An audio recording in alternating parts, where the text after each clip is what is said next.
प्रिय विद्यार्थियों, उम्मीद करता हूँ कि आप स्वस्थ होंगे और अच्छे से अध्ययन कर रहे हैं और अपने विद्यालय के द्वारा जो ऑनलाइन कक्षाएं आपको उपलब्ध करवाई गई है उसका घर बैठ के आनंद ले रहे होंगे और उतने ही आनंद के साथ अध्ययन कर रहे होंगे।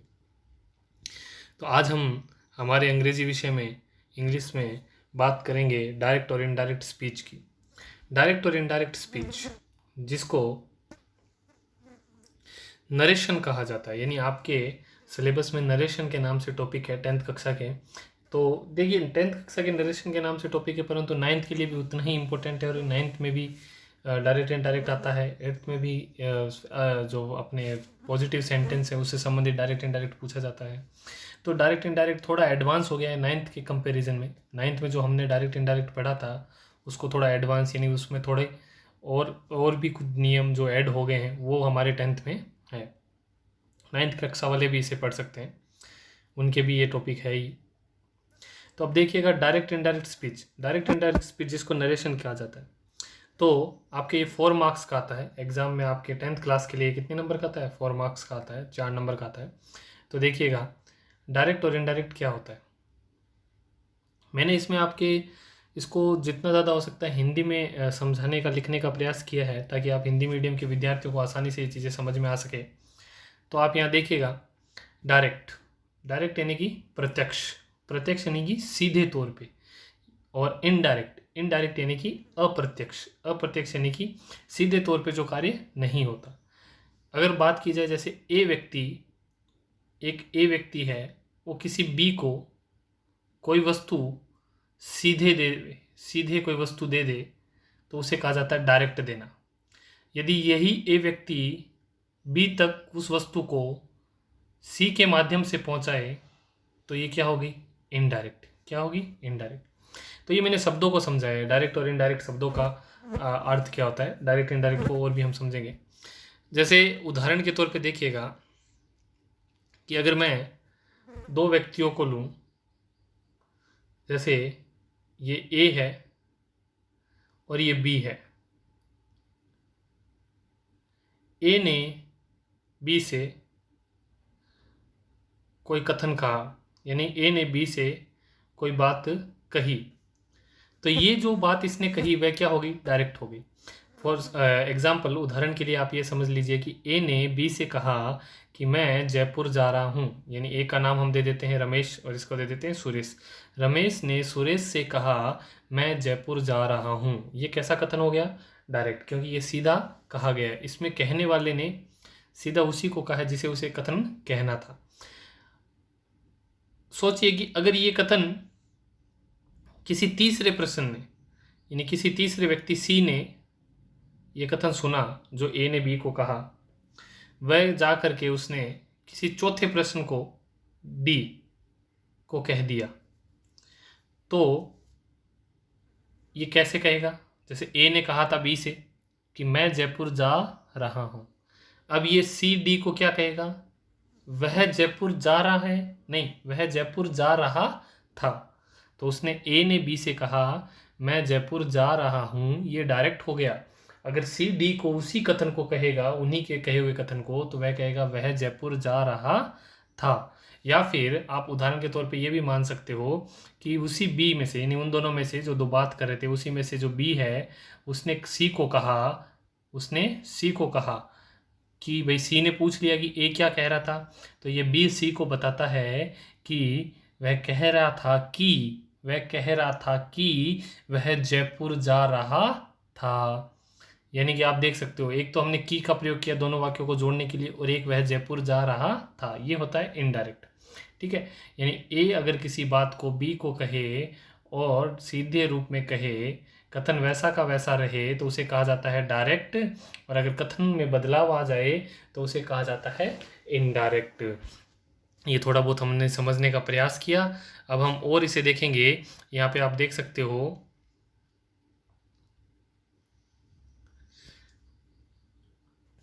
इस लेसन में, यानी आज जो हम पढ़ने जा रहे हैं उसमें आज हम कुछ महत्वपूर्ण टॉपिक पढ़ेंगे जिसका नाम हम कह सकते हैं अप्रत्यक्ष कथन या इनडायरेक्ट स्पीच।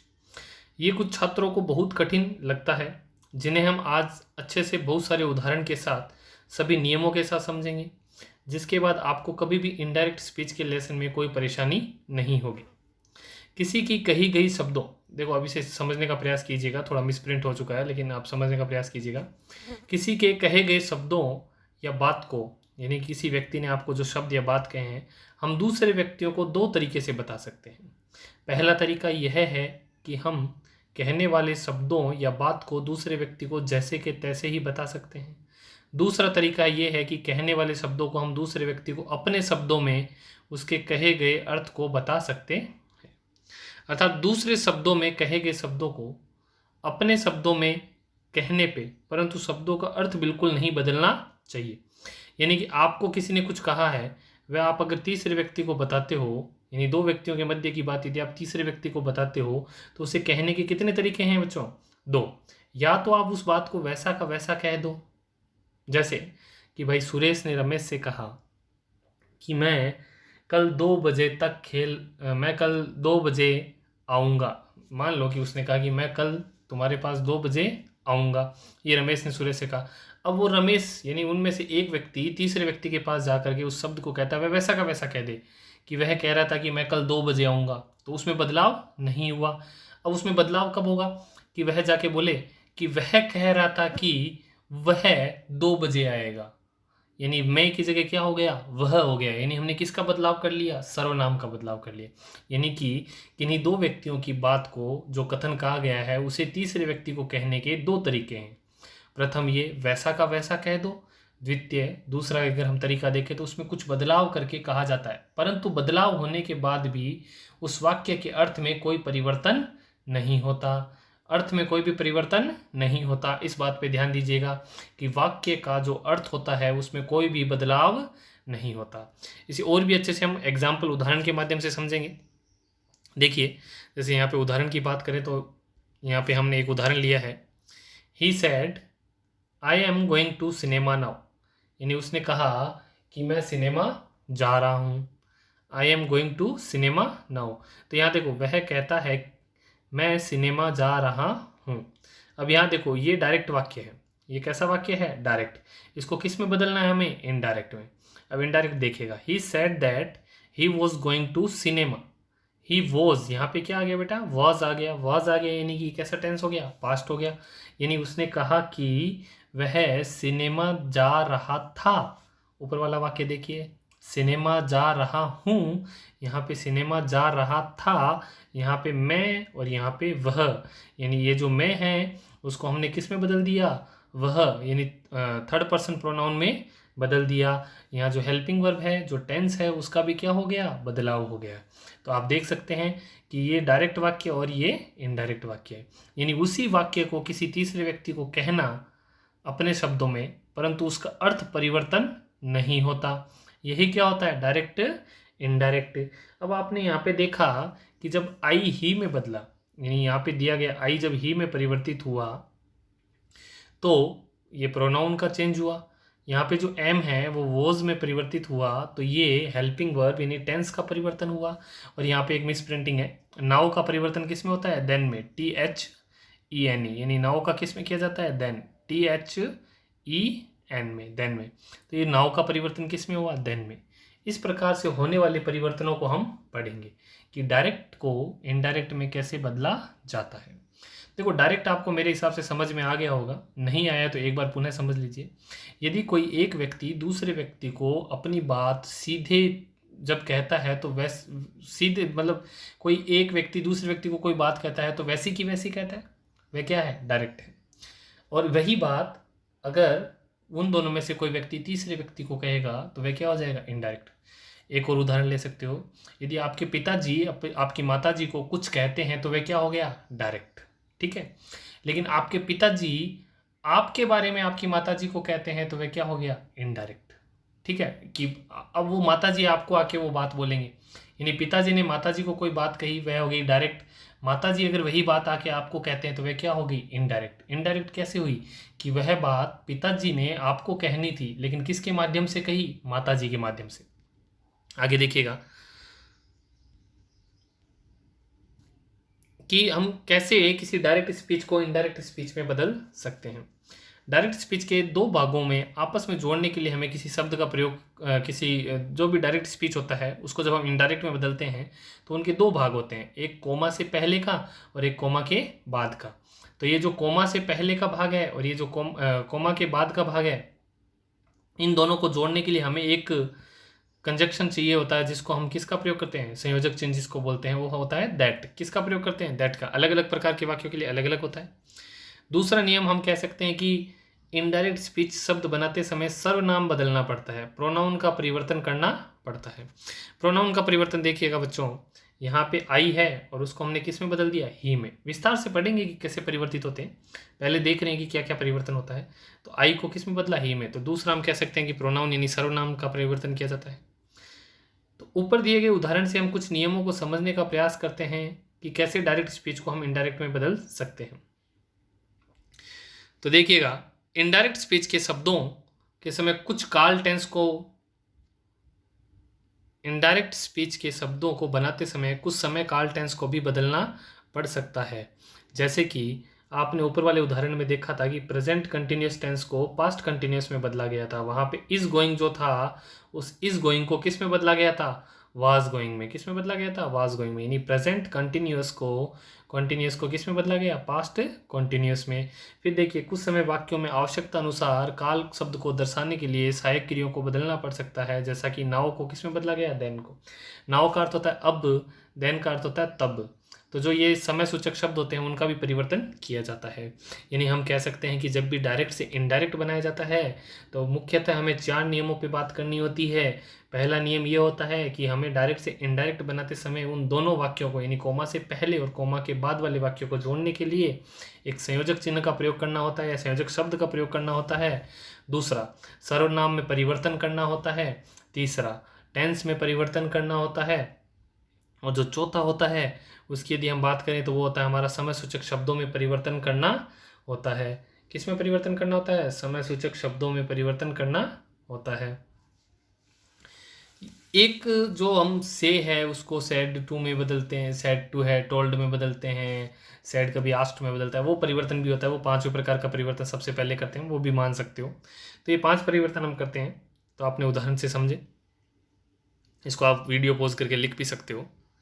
अगला देखिएगा, इनडायरेक्ट स्पीच बनाते समय कुछ टर्म्स का यूज़ किया जाता है जिन्हें हमें समझना आवश्यक है। तो उन टर्म्स को हम समझते हैं। तो देखिए, यहाँ पे मैंने विस्तार से लिख दिया है ताकि आप बाद में भी आराम से वीडियो को पॉज करके पढ़ सको। एक एक शब्द हिंदी में लिखा गया है। नोट्स बनाना चाहो तो नोट्स बना सकते हो। देखो, रिपोर्टिंग वर्ब क्या होता है। रिपोर्टिंग वर्ब, जैसे ये वाक्य है, he said I am going to cinema now. इसके अंदर 2 वाक्य है, एक कोमा से पहले है, एक कोमा के बाद में है। यानी एक ए व्यक्ति जब बी व्यक्ति को कुछ कहता है तो हम कहते हैं ए ने बी से कहा कि मैं जयपुर जा रहा हूँ। तो उसका कथन एक वाक्य हो गया और एक अपने आप में ए ने बी से कहा, ए ने बी को कहा, ये अपने आप में एक वाक्य हो गया।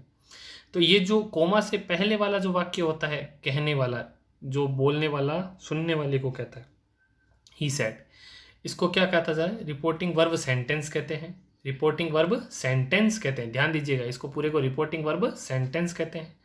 और जो आगे कोमा में, जो इन्वर्टेड कोमा में वाक्य दिया जाता है कथन, उसको रिपोर्टिंग स्पीच सेंटेंस कहते हैं। तो यहाँ पे यदि हम रिपोर्टिंग वर्ब की बात करेंगे तो यहाँ सेड जो है उसको रिपोर्टिंग वर्ब कहा जाएगा। से जो भी वर्ब दी जाती है, सेड सेड यानी कहना। तो मैं पहले ही बात कर चुका हूँ कि रिपोर्टिंग स्पीच सेंटेंस किसे कहते हैं। जैसे I am going to cinema now, जो इन्वर्टेड कोमा में है, उसे क्या कहा जाता है, रिपोर्टिंग स्पीच सेंटेंस। तो आपको पता होना चाहिए कि हमें जो वाक्य दिया गया है वह वाक्य 2 भागों में बांटा जाता है, एक रिपोर्टिंग वर्ब सेंटेंस में, एक रिपोर्टिंग स्पीच सेंटेंस में। जो इन्वर्टेड कोमा के अंदर होता है उसे रिपोर्टिंग स्पीच कहते हैं, क्योंकि स्पीच यानी कथन और कथन होता है। और रिपोर्टिंग वर्ब जो कोमा से पहले है, जिसके अंदर एक वक्ता आता है, एक श्रोता आता है, यानी एक स्पीकर बोलने वाला आता है और एक लिसनर सुनने वाला आता है। उन दोनों के मध्य जो वर्ब दी हुई होती है उसे रिपोर्टिंग वर्ब कहा जाता है। अब देखिए, अगला है verb of reported speech. Verb of reported speech.